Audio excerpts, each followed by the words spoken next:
You guys put up 7 2 nights in a row. Well, I mean, you look down our lineup right now, and we're getting help from everyone from all 4 lines, and all the D are helping out too. So it's nice that we're getting contributions from every line, and that really helps because when you lead up to 1 or 2 lines, you can't really put up 7 goals, especially back-to-back games. So I think we've been practicing well and really focusing on finishing a little bit more. So. What's been the difference on the power play?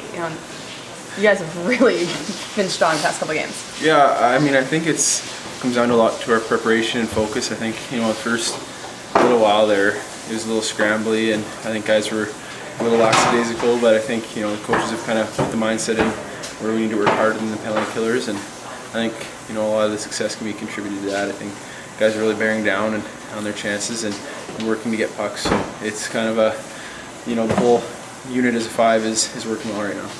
Do you like that 4th forward look? Have you done that before? A little bit. I mean, it's kind of a rare thing, but I've done it a little bit before. So it seems to be working pretty good right now. So hopefully we can keep that going into Saturday.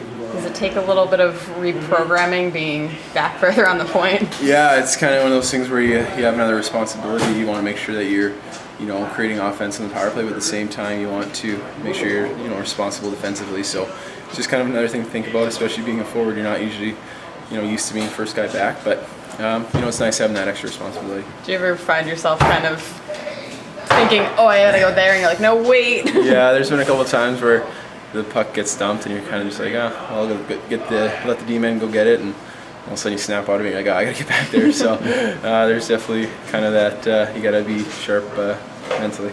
Nice to see Ben come back with a big game. Wasn't out for that long, but... No, definitely. I think Ben's a big part of this team. I think he's definitely a leader in the dressing room. He's a vocal guy, and guys like him. And so off ice aside, or on ice side, it's just nice having him back in the dressing room. He brings a lot of life, and I think he energizes guys. And then, he's a great hockey player too. You can tell by the way he played tonight. He really kind of ignited the team tonight. So it was nice to have him back. As far as keeping this momentum going, you've won 2 games in a row now. Is it nice to get back in the ice in a couple of days as opposed to having a week off? Oh yeah, definitely. I think when we've been playing well the last 2 games. There's definitely things we got to work on. We're far from perfect right now, but the fact that we have won 2 in a row, it's nice to get a couple days here to kind of recharge a little bit. But at the same time, you're not waiting like a week, like you said. You get kind of right back up on it, and hopefully we can keep riding this momentum. How much is that a factor, to think you guys seem to kind of, be a little, you talked about frustration early on, and how much does just a couple wins, like bounces and a lot of goals? Yeah, it's amazing what winning can solve a lot of problems, and I think there's been, a lot of, things on this team where we've had some growing pains, like I've said before, but, the last few games, just getting those wins, I think really puts a lot of confidence in the guys. And, that's what you played for, just to win. So it's been good, and hopefully we can get a little more confidence and shore up some of the details. But I think we're heading in the right direction right now.